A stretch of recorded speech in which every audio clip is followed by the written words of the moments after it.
chocolate was gingerbread, you are not late. My good friend, the chocolate was gingerbread, you are not late. My good friend, my good friend.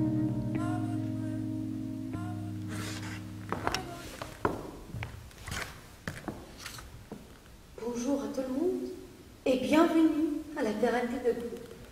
Ça peut vous sembler un peu contradictoire ou même cruel de commencer cette réunion comme ça, en vous mettant tout ceci devant vos yeux, du chocolat.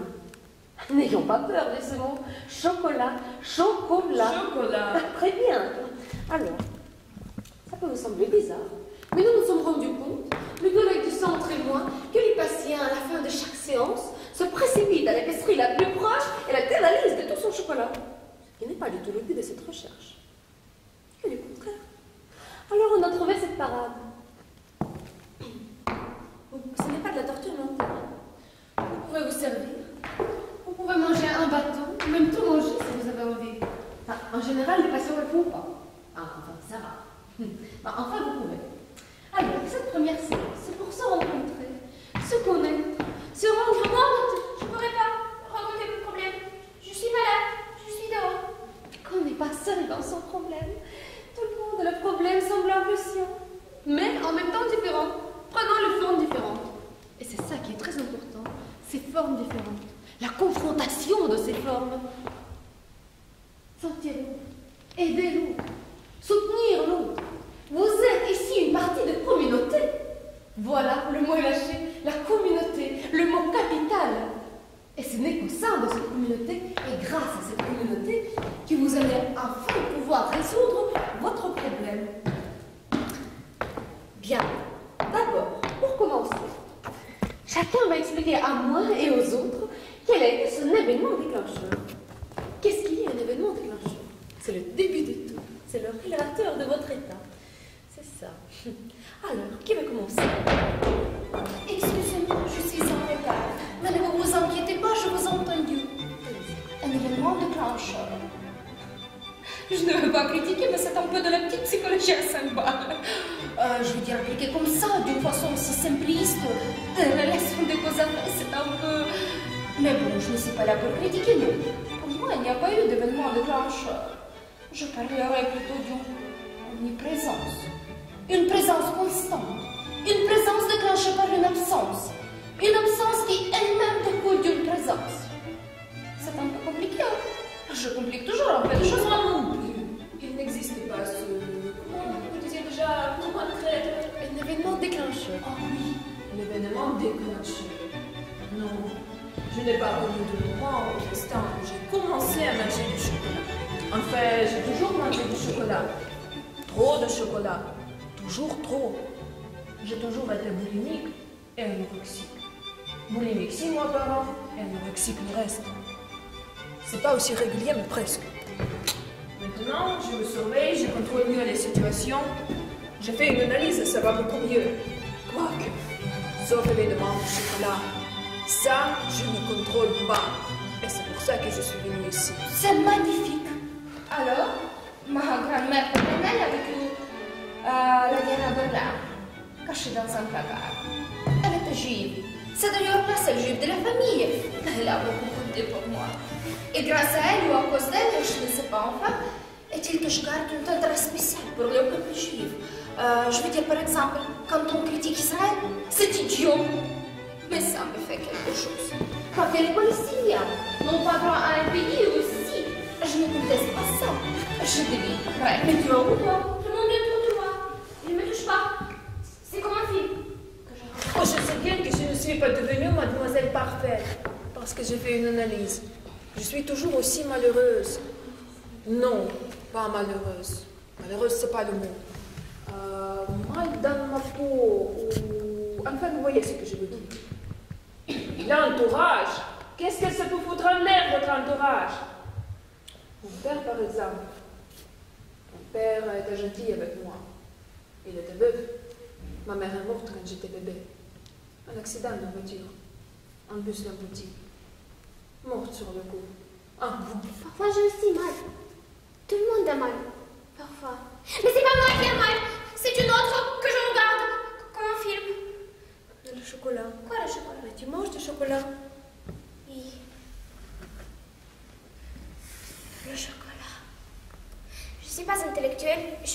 bon, je sens les choses, mais je ne lis pas.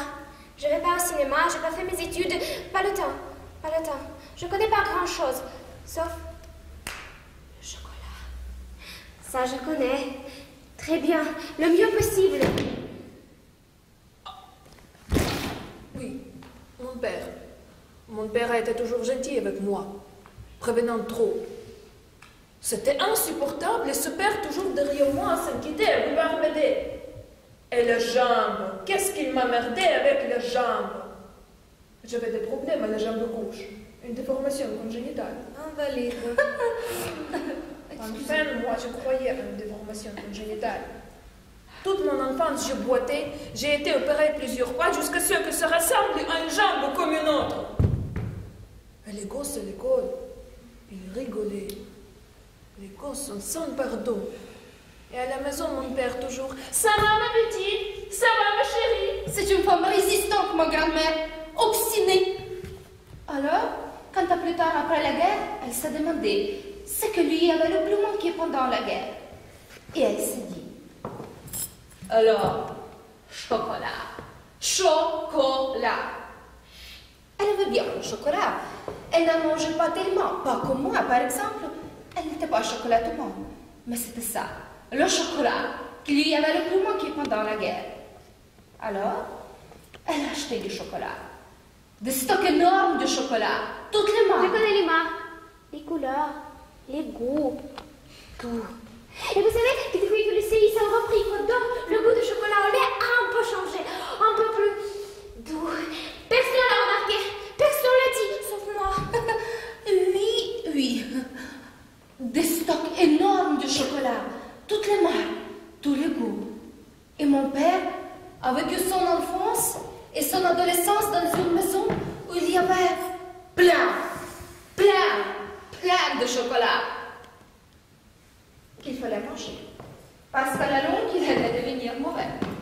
Alors, mon père, évidemment, il en est arrivé à détester le chocolat. Il avait même des os au cœur, rien qu'à sentir l'odeur. Simplement l'odeur du chocolat. Mon problème, c'était mon père. Je n'en pouvais plus. J'ai décidé de parler à mon père, de lui dire une fois pour toutes. Papa, voilà. Il y a ce truc entre nous deux. On se parle sans se parler, on se fait des politesses. Mais quoi? Qu'est-ce qu'il y a? Qu'est-ce qui se passe? On a parlé. Lui a parlé. Difficilement, mais il a tout raconté. Une histoire. Et à la maison chez nous, il n'y avait pas de chocolat. On n'en achetait jamais. Mais je me souviens bien, déjà toute petite, moi, je mangeais du chocolat. Je le faisais en cachette, parce que je ne voulais surtout pas que mon père me voie ou sache que je le faisais. Évidemment, je me sentais coupable. Et vous savez, vous, que les femmes qui travaillent dans une chocolaterie deviennent stériles. Après, quand elles arrêtent de travailler, elles n'ont plus de problème, ça revient, on peut faire des enfants, mais pendant qu'elles travaillent là, il y a quelque chose dans le fumet qui empêche l'ovulation. Vous le saviez ça, vous? Moi? Non. Ma mère est morte. Et mon père était alcoolique. Et un jour, il a trop bu. Il a bu du whisky. 1 verre, 2 verres, 3, 6, 7. J'étais un bébé, j'avais 5, 6 mois. Et lui, il était complètement bourré. Il a fait un pas vers moi. Il a marché sur ma jambe. Et jusqu'à 17 ans, j'ai boité. C'est horrible, horrible.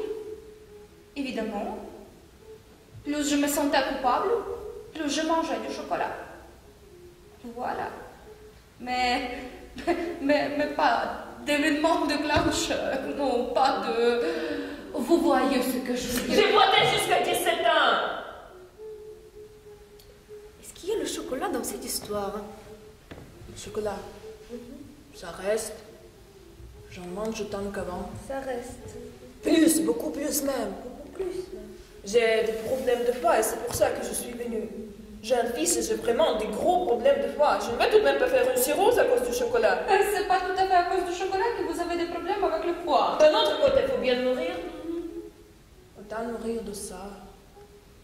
Je ne sais pas, excusez-moi. Et vous savez qu'ils utilisent sans cette liqueur de chocolat répertoriée et que le chocolat facilite à faire le transit intestinal et que la formule chimique du cacao est un peu plus longue que ça pour un aliment.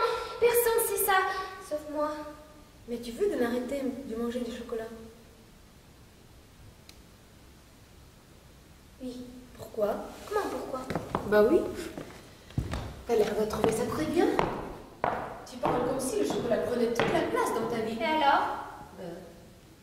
Bon. Maintenant, on va passer au stade suivant. Chocolate is gingerbread.